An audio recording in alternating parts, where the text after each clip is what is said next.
नयन, उठ लवकर. अरे संध्याकाळ होईल आता. जेमतेम 1.5-2 तासच आहेत आपल्याकडे. असं म्हणत मी गाडीत उरलेले बिस्किटचे पुडे आणि बाटल्या एका बॅगेत भरू लागलो. गाडीत मी सोबत दिशादर्शक घेऊन आलो होतो. आधीचे प्रवास पाहता हे खूप जरुरी होतं. नयनही एका बाटलीतील थोडं पाणी चेहऱ्यावर मारून डोळ्यांवरची झोप घालवत होता. मी देखील चेहऱ्यावर पाणी मारून गाडीबाहेर पाऊल टाकलं. सर्व दिशांचा अंदाज बांधून आम्ही रस्त्याच्या पलीकडे जायला निघालो. भूक तर खूप लागली होती. पोटात आग होत होती. पण आता थांबायला जराही वेळ नव्हता. आम्ही चालता चालताच 1-2 बिस्किटे तोंडात टाकत निघालो होतो.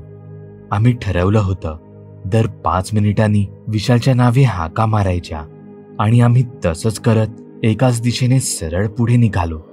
चालता चालताच अचानक माझ्या डोक्यात एक कळ आली. मी जागेवरच धडपडलो. एका हाताने नयनचा खांदा पकडला. माझ्या डोळ्यांसमोर अंधारी येऊ लागली. माझ्या शरीरावरचं नियंत्रण जातंय की काय असं मला वाटू लागलं. मला हे काय होत होतं?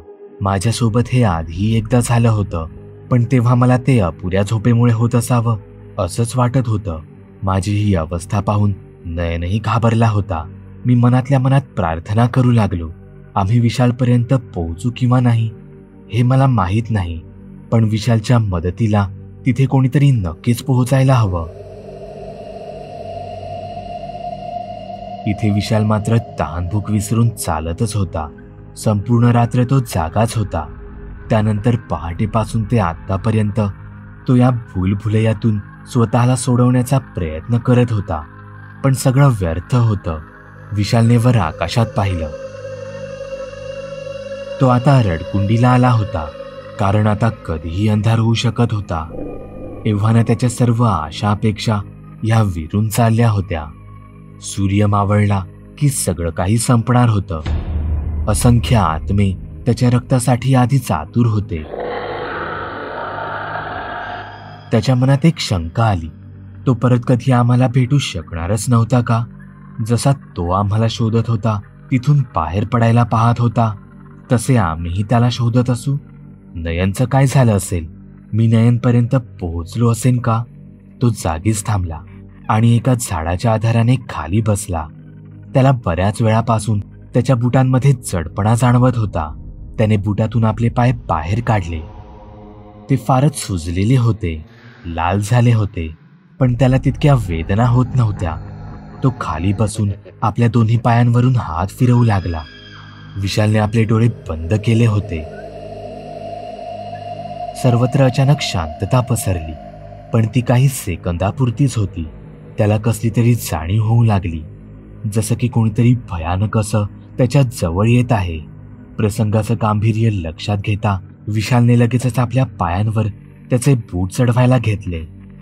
पाहतो तर काय, त्याच्या पायांवरची सूज आपणच कमी झाली होती. हा कोणता चमत्कार होता?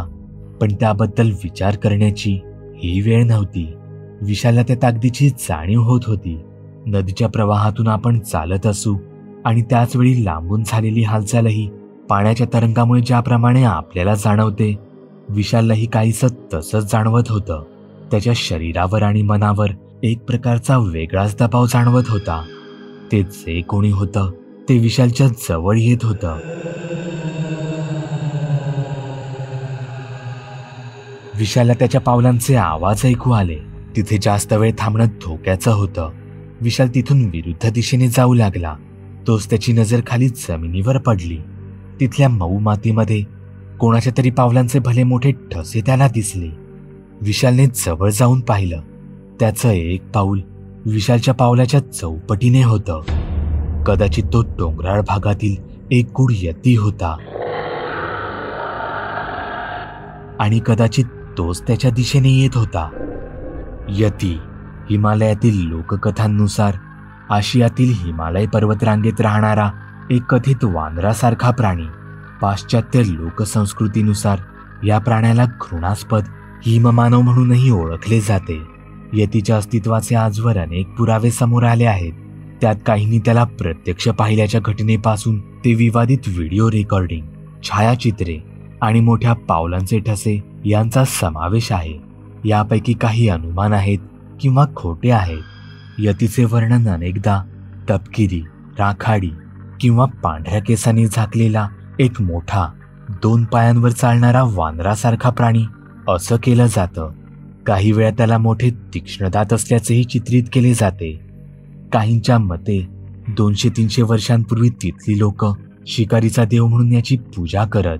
त्यावेळी असंही मानलं जायचं की काही आध्यात्मिक समारंभामध्ये या प्राण्यांच्या रक्ताचा वापर केला जाई.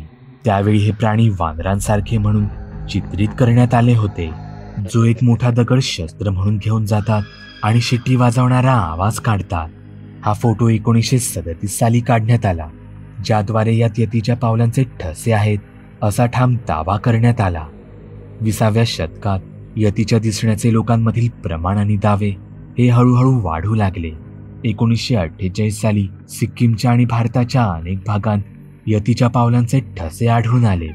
1954च्या दरम्यान तर काही संशोधकांना यतीच्या डोक्याचा काही भाग मिळाल्याचंही सांगण्यात आलं.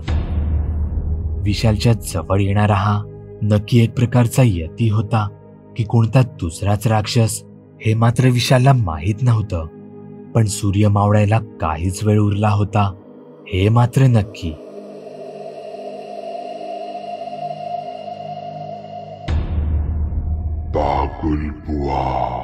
चॅनलवर अपलोड केलेल्या नवीन व्हिडिओची नोटिफिकेशन मिळवण्यासाठी चॅनल सबस्क्राईब करायला विसरू नका. व्हिडिओ आवडला तर आमच्या मेहनतीचा मोबदला म्हणून तो लाईक करून मित्रांसोबत जरूर शेअर करा.